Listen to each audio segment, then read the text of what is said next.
அனைத்திந்திய அண்ணா திராவிட முன்னேற்றக் கழகத்தின் எம்எல்ஏக்களை அழைத்து செங்கோட்டையன் அவர்கள் ஆலோசனை நடத்தி வருகிறார்.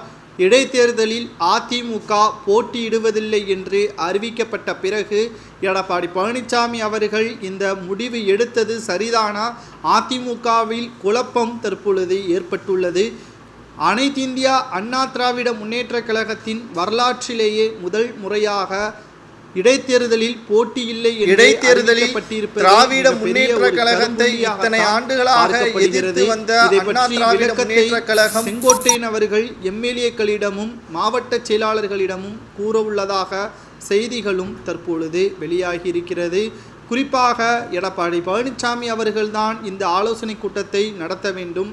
ஆனால் மாவட்ட செயலாளர்கள் செங்கோட்டையன் அவர்களது பேச்சை தான் தற்பொழுது கேட்பதாகவும், எடப்பாடி பழனிசாமி அவர்களது பேச்சை கேட்காமல் இருப்பதாகவும், அவரை மதிக்காத சூழ்நிலையில்தான் இந்த ஆலோசனை கூட்டத்தை செங்கோட்டையன் அவர்கள் தலைமையேற்றிருப்பதாக செய்திகளும் தற்பொழுது வெளியாகி கொண்டிருக்கிறது.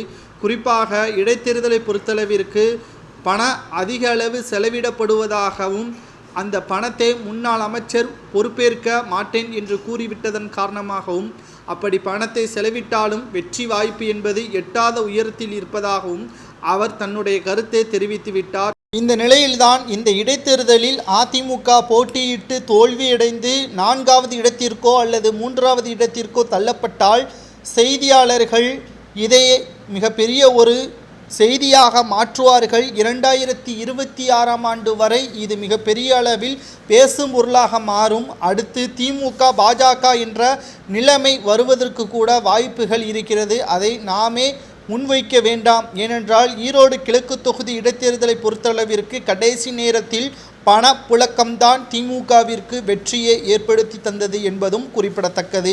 மீண்டும் அதே தவறை ஏற்படுத்த வேண்டாம் என்பதற்காகத்தான் இந்த தேர்தலில் போட்டியிடவில்லை என்று செங்கோட்டையன் அவர்கள் மாவட்ட செயலாளர்களிடமும் எம்எல்ஏக்களிடமும் ஆலோசனை நடத்தியிருப்பதாக செய்திகள் தற்பொழுது வெளியாகியிருக்கிறது.